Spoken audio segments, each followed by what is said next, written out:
hey, you want to earn 20,000 a month? Download Meesho. I was doing product management when it was not product management. My friends were telling me that, hey, you're taking a bad decision. Joined as an APM in Meesho and then went on to become GPM within just 4 years. And we used to call it the aha moment. If you start asking them, hey, did you use that feature? Did you like that feature? They will never remember that. The wildest thought I have is, how can I make a product where... Hello everyone, welcome to the first season of our podcast Built for Bharat. Today we have a very special guest with us. We have Miss Tanya Batra. Tanya is a stellar PM working at Google, currently in the YouTube team. Tanya started her career as an APM in Edelweiss Financial Services before jumping onto Meesho's rocket ship while it was in its very nascent stage. I was fortunate to work and learn from Tanya during her stint at Meesho. Thank you so much, Tanya, for joining us today. Thank you. Thank you for having me here. And all the best for the podcast. We want to know your journey as an PM, and I'm sure that the audience will have a lot of things to learn while you build products, especially in the Bharat user segment. But before we move ahead, I want to ask, what's cooking up in YouTube these days? Sure. In YouTube, creators are like the core focus, have been and will be the core focus. So I'm building for creators to ideate, edit, create content in one place using generative AI. In a couple of months, you will see something happening in those lines and some products. That's crazy. YouTube as an ecosystem is shaping the content creation in Bharat. So looking forward to many more fingers products. crossed. Correct. So Tanya, recently I was talking to a few of my juniors from BITS Pilani during their campus placements. And one thing I realized that these days there's a trend that people who don't want to code want to join product management domain. And I generally also feel that very rarely people focus on their strengths, weaknesses, the skills that they want to learn, and the expectation from the role. And this mismatch of expectation generally leads to frustration from the jobs. I would love to know from you, since you joined in the product management domain while it was not so fancy, what made you take that decision in early stage of your career? Yeah, I think you picked up the very accurate line there. I was doing product management when it was sort of not product management. So I graduated from IIT Kanpur in 2017 and I graduated in chemical engineering. I liked some of the stuff which I was reading there, but I wasn't sure if I really want to build a career in chemical engineering. So I did give it a best shot. I did a research internship to see if I really like research. Interned in Dr. Reddy's for some time in their pharmaceutical unit where good medicines were getting produced. I thought I might like it because this is an actual real use case of serving end customers, unlike research where I did not know when something would come up. I thought I don't want to sort of keep on manufacturing something and keep on optimizing a manufacturing plant. And at that point in time, I was deciding what I should do next. And as a typical engineer who is 6 months out of college, the very first thing was, let me do an MBA. Go for an MBA in one of the IIMs. I sat for CAT. But then at that point in time, one of my college seniors talked to me about this role in Edelweiss. And he was like, hey, we are a very new team of 6 or 7 people. And while Edelweiss is a completely offline setup, we're trying to build an online stock trading app. And I was like, oh, this sounds interesting. I do use some apps. This is 2018. But hey, I want to prepare for my CAT first, and then I'll think about what I should do here. I gave my CAT, the results came out. I had some invites from the college. But then I kept on talking to people in this company and I really liked what they were building. It was just the idea of, hey, you can think about your own stock trading journey and build a product out of it. It was very interesting. And then I took a call of not going into in an IIM and join this company. But nobody told me that, hey, you're joining a product management team or you'll be working as a product manager. It was just a very small team who was trying to build an app. This is what they knew. When I took the call of joining this company in a team which was just 6 people, and they also did not know whether this team would like even make it to the next year. My friends were telling me that, hey, you're taking a bad decision. You have calls from IIMs, and why are you joining this team which has no future? And you can't even describe us what you will be doing. I was not able to describe them back in the day. Today, like you'll see a lot of companies coming into your college for placements for product management roles. There were none of those companies back in our day. I'm not that old, but everyone was like, okay, do whatever you want. You will not like listen to us, but let us know if we can help, if you want to change your mind 6 months down the line. I was like, okay. I think I was fortunate enough to be like at the right space in the right time, and then Meesho happened. Again, very, very fortunate enough to like be in Meesho and learn from the great folks at Meesho, and then things sort of kept happening. Right. It was very relatable when you described your journey, right? I think engineers as a breed is in general clueless and figuring out, right? Now I would just like to ask a very debatable or disputed question. Some people say that PMs are the mini CEOs, right? And there's a different side of the coin where people and some CEOs say that product management as a domain should not exist. Is this PM a genuinely impactful role? So I am like a firm believer of product management, and I think when I actually started working as a product manager, I started seeing product management in every small little thing in our life. So I used to see, like, this is a very common example of a door where like a handle of the door should be, I don't remember the name of the book, Design of Everyday Things. You see, like, this is a very interesting intersection of what your consumer wants, at the same time what your business wants. And there is one more angle of being very curious of where the technology is. There are leaders who drive technology. There are leaders who have like very strong business goals. There are leaders whose role are to have like very good design of the product. But I believe product management lies in the intersection here. And while I say this, I know there is a lot of literature which create like three circles and a Venn diagram saying that, hey, this is the intersection. Right. But when you really are into it, you feel why this is the intersection. Right. And it is not about like having a title of a product manager. It is about building the right product. And that applies to every physical product. You see a table here. Why should the table be of this height? Right. What is the need of this table? So like every small little thing has a customer, has a business objective, and hence a product manager is there. Yeah, I think my introduction to product management also happened through that Venn diagram. But would love to know, like, what were the points where you felt, that I am making impact?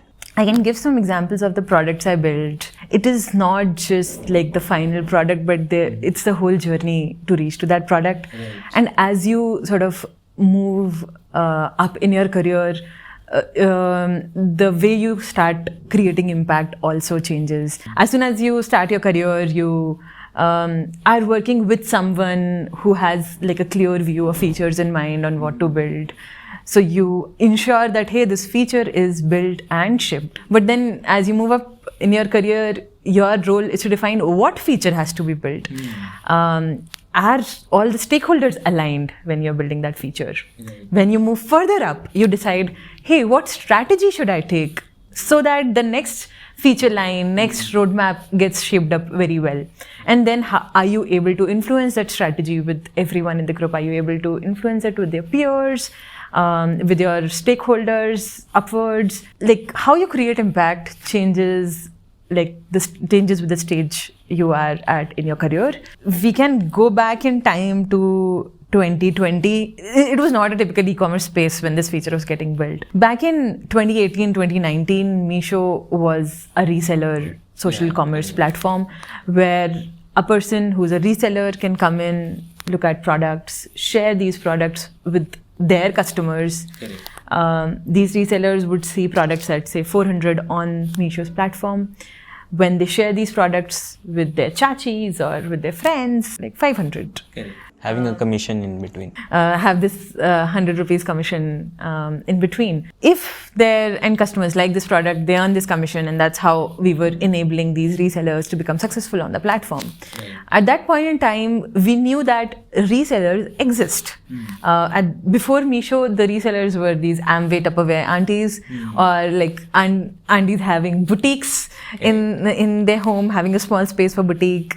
Most of them were sourcing some of the clothes from outside or getting stitched from the tailors. But this was the landscape of reselling at that point in time. This continued till sometime in 2021. The problem at that time was that we were acquiring resellers by calling out on Facebook or on all the platforms saying, hey, you want to earn 20,000 a month? Download Meesho. Literally, that was the communication. And you can think about it at this point in time on if a person would have looked at this.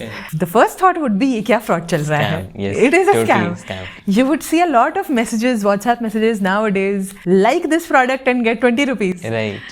This was a big challenge for us, that how can we make new resellers install the app and at the same time start earning from Meesho. So I was in growth at that point in time, and we used to measure this metric called activation rate. If 100 people are installing the app, how many are placing the first order? This number used to be 4. It was 3 to 4%. Oh, yeah. It was pretty bad. To give you some context, like a good number is 20-25%. An average number would be some 10 to 15%. 3% is poor. So we were trying to figure out like what we should do to make this number improve. So this was like slightly before COVID. At that point in time, burning money wasn't like something which was, say, frowned upon. Like we tried to just increase this number tactically by doing a lot of things. Give discounts on first orders, give discounts on second orders, give a 30% discount on first order. This should make a person transact, yeah? We did get activation improvement. I think it increased to 6-ish%, but still, like, it wasn't where we wanted it to be. And then, like, other macro things happened, like COVID hit. When COVID hit, we stopped all discounting, everything got stopped. Like the entire business got stopped. Fortunately, unfortunately, that gave us some time to go back, think on what are the right first principles things to do to increase this number. And then at that point in time, I personally listened to some 150 customer calls. I looked at how people are using the app. I went home back then and I talked to all the boutique aunties out there. I talked to all the Amway aunties in my locality to understand what is their mental model. Right. Then I try to talk to people in my locality who were actually using Meesho. And the key insight was that all these resellers are shoppers first. There used to be like verbatims across all the calls that अगर मुझे ही नहीं पता है कैसा सामान आएगा तो मैं आगे किसको कैसे बेच सकती हूँ. Just before that, I'll tell you what the experience was. A user would open the app, they would see 4 screens, one by one, asking for permissions. Give us notification permission, give us the permission to share, give us the permission to your location. Like all your permissions, just give it to us. Right. Then there was a long 8-minute video where our attempt was to explain what is reselling. And there was no way for users to go back to the video if they actually wanted to listen it. And then when they came onto the homepage, after going through these like 6-7 steps, they had to sign up first. Right. Give their mobile number and sign up. Once that is done, they land on a homepage where it is all about like big products. Key call to action was to share. Once they click on that product, they again get a list of like, so there used to be some catalogs.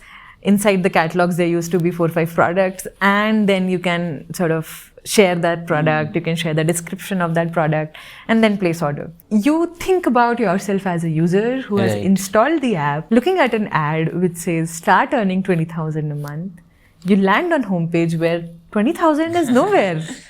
So at that point in time, people used to go back to the customer service, call the customer service saying that I installed the app 5 minutes back. It was Where is saying, my money?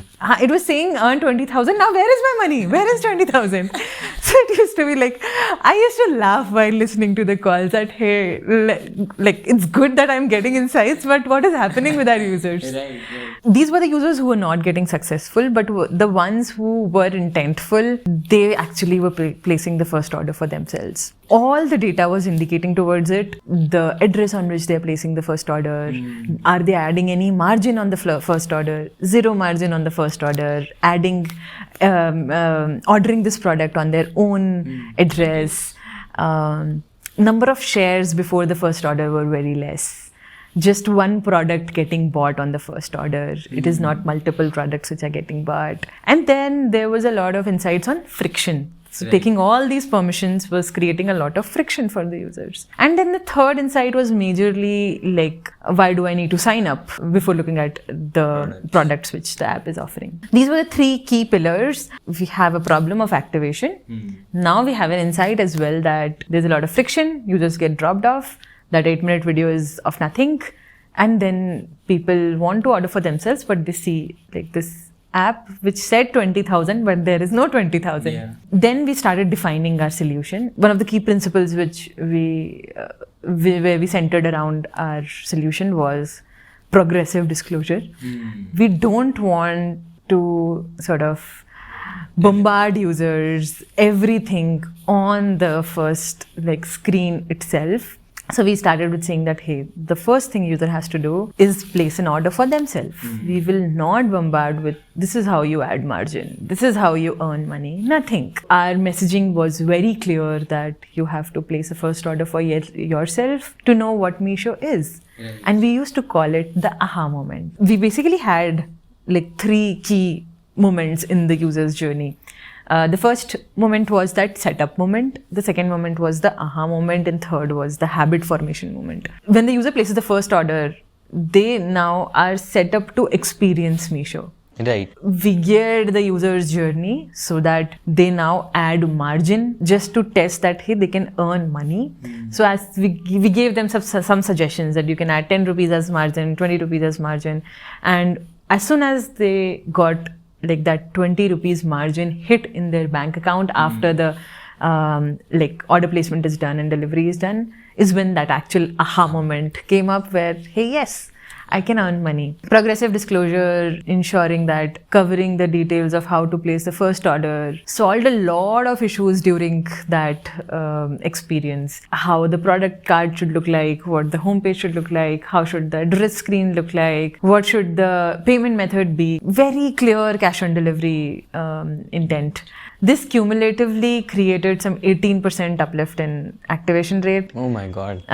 We removed some of the friction in the initial part of the journey. It created some 6-7% impact on top of it. We deferred the sign up, like sign up wasn't necessary at the first step. It created additional 20% impact. That was a time like I really felt that I am creating impact for these customers. And I used to call the customers, try to understand, now, has the understanding now evolved? Like now, are the users able to understand what Meesho is? Now, like the happy thing was that the customer calls reduced for the topic that how can I earn 20,000? Right. Because now they are able to see like what they are up to. This then changed like our top of the funnel before they come on the apps, the acquisition part as well. So we used to run performance marketing on Facebook, Google, ads there. The key messaging changed to, hey, these are the products. By the way, like if you like these products, you can also earn 20,000. So we reversed it and then like started getting goodness on the top of the funnel as well. I think this is super interesting from point of view that as a business you were saying that, you know, share the products versus the Bharat users, all those aunties who wanted to test out before, you know, sharing it. We wanted to like make users buy as soon as possible, but the progressive disclosure is something which tells that the learning curve has to be in phases for users and for them to build the trust and platform. When you were starting, PM was not a fancy role. But I come from an era where companies started coming in campus placements.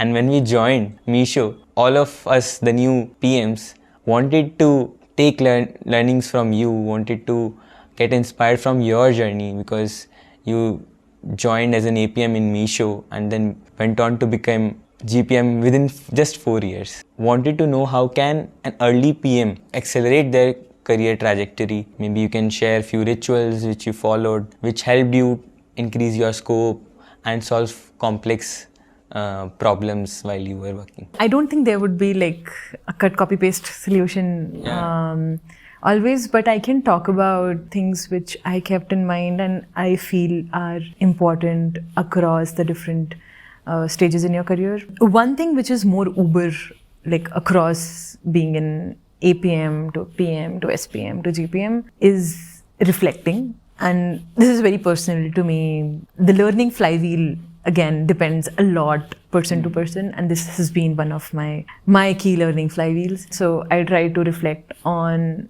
like every small meeting on how it went, what could I have done better, what did I do well, so that I understand what my strengths are, and at the same time I keep on identifying what my areas of improvements are. This started from like the time when I was in APM, where I was working on, I think when I joined as an APM, I was working on very diverse set of features. I was working on engagement, I was working on growth, and I was working on a couple of other things as well. Perks of being an early stage. Yeah, for sure. So I always try to understand, hey, am I solving the right problem? Did I understand the problem well when I was discussing it with someone? Did I bring up the right data and the right insights? This is how it was when I was an APM. When I became a PM, after every discussion, I tried to reflect on whether, hey, like, am I taking up the right insights and using them to build the right feature? Is all, like, are all the team members who are there along with me, do they know what is our North Star? Right. What are we building towards? So I try to keep on reflecting on these things every now and then, so that I know where I am going and like I know if I'm building the right things. Second thing which helped me again learn was observation. I try to identify people who I feel are the experts in the skill which I want to develop.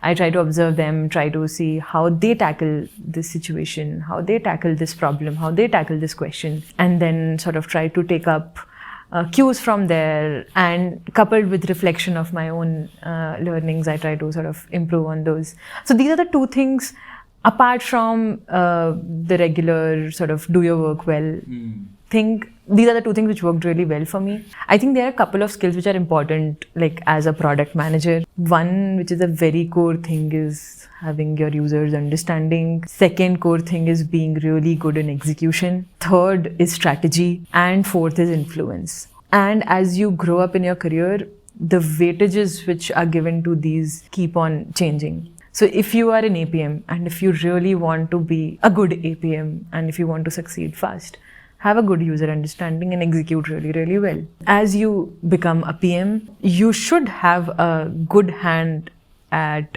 execution and user understanding, because that was the reason why you got promoted to a PM. Right. But now you should also start influencing people, right? And this influence comes along with like having a good discussion and collaboration with design, with engineering, with the rest of the product teams you're working with. As you move towards becoming an SPM, you also start thinking of what features to build and what the strategy should be. So your product strategy comes into place. In all of these things, I think the key thing to understand is that you have to keep on developing skills and at the same time like grounding yourselves on your strengths, which you keep on developing as you move from like an APM to PM. Obviously, you would have done great execution when you move to APM, from APM to PM. When you move from PM to SPM, you would have done good job in influencing, in identifying the right user insights. So keep grounding yourself to the strengths and keep learning ahead. I think that's what the Uber Gyan would be. No, I could relate a lot when you said that PM's job is a lot more indexed on passive learning, where you learn from your peers. And reflection is something which I'm trying these days. All this gyan, the way you said it, would be very, very helpful to the early PMs and people who are looking to come into product. Okay, so would love to shift gears. As you were mentioning that in your early days, you talked to 150 customers. And this I've personally witnessed because you were the one who were so much obsessed about being user first. You used to organize the customer immersion sessions for us. Would love to know the strategies that you followed for these user insights that you have got that helped you build better products. Because the one key takeaway for me from our past conversation is that you need to understand the user well before building for them. I can talk about a couple of things here. First is identification of who you are building for. In Meesho, we changed who we are building for over time. Like I've seen like different phases where initially we were building for resellers, then we shifted to customers who want to order for themselves. Then we shifted to new to e-commerce users who haven't sort of used e-commerce at all. So identification of your customer cohort whom you want to build for is extremely important. Like in YouTube, my gears have completely shifted to creators. And creators who are intentful, who want to build good content, but at the same time are early in their journey. I am not trying to focus on people who are already very sophisticated in terms of like content creation, are professional content creators. No. So having a good understanding of whom you're building for is like the first step. So in Meesho's context, for example, say we want to focus on new to e-commerce customers. In YouTube's context, for example, I want to focus on customers who are intentful about their content creation, but also want to generate content. So they're not the ones who are like creating vlogs, but they're the ones who are okay to create camera-less content, right? So I try to nail down this like in quite a depth to identify the users. Once you identify the users is when you try to speak with them to understand their day-to-day behavior, their behavior towards like apps, their behavior towards other things in general. So whenever I've tried to speak with people specifically in Meesho, I try to have like a very broad conversation at the start on how their day looks like. An app in a user's day is a very small part. Right. If you start asking them, hey, did you use that feature? Did you like that feature? They will never remember that. So you need to identify the right context on how you want to get that insight from the user. And specifically when you are building something for these users, you need to understand them better and their journey better rather than like your feature. The third important thing here, the smaller cohorts within say new to e-commerce. So new to e-commerce users, like one cohort can be the users who have some help from their family or whom they know and they keep consulting them. The other ones can be the ones who just go online, YouTube and learn from there. Like the third cohort can be who try to figure out like all by themselves. So once you talk to these users and once you look at the data, you should try to make further cohorts and see like, do you want to further narrow down whom you want to build for? If not, then you start building for these users. Once you have like a solution ready, you should always go back and test on these users only. You should always go back and look at the data on these users only. Just to summarize, first is understanding who is your user, who are you building for. Second, understanding what is their background, the context in which they live. And third is definitely making cohorts and segments of users and testing out on those segments. And you also mentioned that motivations and behaviors of the users is what help a PM to shape the products. What were the 3 most counterintuitive insights that you figured out while building products for Bharat? Cool. There are some funny ones.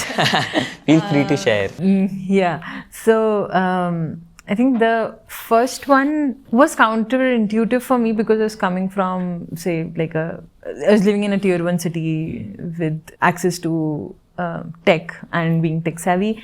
My journey in e-commerce apps used to be that I go type what I want and get that product. I hardly used to go to like Amazon or Flipkart for that matter to keep on seeing what's new on the app. Like I never used to do that. My journey was very specific. Like none of the e-commerce apps were time pass apps for me. Like, but when I started speaking with users, Meesho users, I found out that people go to do time pass on our app. Like literally, these were the verbatims. Time pass करना होता है तो Meesho देख लेते हैं कि क्या नया आया है. Which was like an eye-opening thing for me. Unlike Amazon or Flipkart for that matter, Meesho's app is heavily like exploration and discovery, where people would come every day, look out the products which are new on the app, then maybe keep on saving them. They don't need to transact at that point in time. They keep on saving them. But like that window shopping which happens offline does really happen online was one of the key insights. I could relate to this because I was talking to a 60-year-old lady. She had her kids grown up. She said, and it was her verbatim, that Meesho मेरा दोस्त बन गया है. अभी free time में मैं मीशो पे time pass करती हूँ और वो चलता रहता है. Yeah. The second counterintuitive insight, and I was also working on this area, was notifications. If I were to ask you, how many notifications would you be okay getting in a day? I would say 0. Yes. Right? Yeah, that is me as well. And that is like most of our friends. But our users are completely unlike us. At one point in time in Meesho, we used to send 40 notifications in a day. In a day? In a day. You would not want to get it in a month. I would have uninstalled it. Right? This has been the most counterintuitive insight in the company for the longest time, where we used to run multiple experiments to reduce the notifications. We used to say that, hey, people uninstall our app, people turn off the notifications. But after doing a lot of experiments, we realized that people want information. They want good information, even if you send it multiple times. I was thinking that it is just Meesho. And then I started to talk to a lot of my friends who are actually building for Bharat, who are building for tier 2, tier 3 users. In one of the meets, I think I spoke to folks in AstroTalk, folks in other apps. They have the same insight as well. That was very surprising for me that like, hey, this works for our user, this works for the Bharat users. So yeah, that was very counterintuitive, but does work. The third one is trust. I think if say I were to ask you, hey, there's this new D2C company, they're selling some products. Would you want to try that out? You would be okay placing an order on an app or on a website. But that's not like a typical tier 2, tier 3 user is. Trust is a strong thing for them. They don't trust like any other platform as is. Like it is difficult for users to trust on something which is completely online, where there is no face. Because like even I have talked to people who say that, hey, I can go to this shop, I can go to this Ambika Stores shop. I know the person. I know the face of the person. Right. I can give money to them and get the product. And if something happens with the product, we can return and have a chat with them. Like. So having that physical conversation is extremely powerful for them. But whenever there is no face, like it is difficult. With a lot of like tech getting penetrated deep down in tier 3, tier 4, I think this problem like might get solved someday, but there's a long way to go, because we still see a lot of fraud happening here and there. This makes me remember of my last week's order, where I just browsed on Instagram and placed an order. Yeah. And that too, like online payment more. Yes. While we think about the next set of users who will come on the internet for the first time, I think India has a long way to go. We have around 600 million users who will come online for the first time through mobiles. I think there's a large chunk of opportunity lying there. Impact can also be measured in the sense that while you brought so many users on Meesho, so many resellers on Meesho, that created a lot of women entrepreneurs. I remember a lot of these resellers were women. Yeah. And that also created impact in the society as well. So I think you, as a PM, you also decide what will society benefit out of the products that you are building. If you would have to solve for financial inclusion again, what would be the route you would have taken as a PM? How would you break down this problem for financial inclusion for women in Tier 2 and beyond India? That's an interesting question. I don't think I've given a lot of thought. I would like to go back to the basic principles of enablement and start from the ones who do actually want to do things. For example, like going back to, say, the reseller world. At that point in time, there were certain resellers who wanted to build something, who had like that the fire to build something. They were just figuring things out, or some of them got the support versus the others did not. The ones who were able to get the support, I think they can influence a lot of the ones who are just requiring that activation energy. So I think the very first thing, if can be done, is like role modeling. Yeah. Identifying those role models and ensuring that like the folks who are at least just behind, they just need like that activation energy, we are able to give to them. Then there is the second segment of all the financial support which is required for the women who actually want to sort of go about, build something. I have actually met a lot of folks who are really good investors, who are really good traders. They trade while sitting at their home. I think most of the women in Tier 2, Tier 3, they don't want to like stay away from their family for a long time, but at the same time do something of their own. Maybe figuring those avenues out where like they can do something from their home, and whatever ideas they have, they're getting that, like they're getting support to sort of work on those. It is actually very relatable when you said that role models is something that they are looking for. Because while I was working in grassroots through an NGO in my college days, the insight was that they do not get inspired from Kalpana Chawla. It has to be someone within the Basti who has, cracked that exam, or like cracked that job, or is making their own money. So that was really relatable, and thanks for sharing that. Cool. So we are, I think, in the last leg of our conversation, and we would love to end it with a spicy rapid fire. So I'll just ask you quick questions, and whatever comes top of your mind, you can just share. Okay. So what is the strangest user review or feedback you have got? Oh yeah, I remember this review from a user where when I was reading the text, the user was like, बहुत अच्छा product है, एक number product है. And then when I looked at the star rating, it was 1. So, ek number product, best product is 1 star. So, that was quite strange. Nice. So what is the wildest product idea you have thought of building? So right now, the wildest thought I have is that how can I make a product where people can come in, just give their idea, and the content is generated for them. So you come in, you give an idea. I want to create a story of a young boy and a girl in a forest meeting a lot of people. And in seconds, a story is created for them. You share it on Reels directly, so you don't need to do all the work. Nice. Which you would end up doing. Yeah, I think we are soon heading to that. Oh, yes. Okay, so the last question. If you would have to swap your life with the founder, then who would it be? Interesting hypothetical question. But I really loved my time in Meesho, and I was telling you that I really learned by observing people, and Vidit was one of them whom sort of I really learned a lot from. So if it is one founder who I would want to swap with, it would be Vidit. Definitely, I think one of the most inspiring founders, and even I feel fortunate to be working in Meesho building products for Bharat. Cool. Thank you so much, Tanya, for taking out time and having this candid conversation with us. I hope that everyone who is watching this podcast gets to learn a lot from your journey and all the insights that you shared.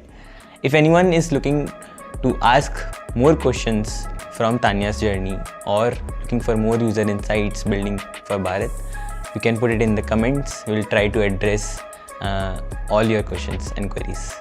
Thank you. Thanks for having me, Dipanshu. All the best for the podcast.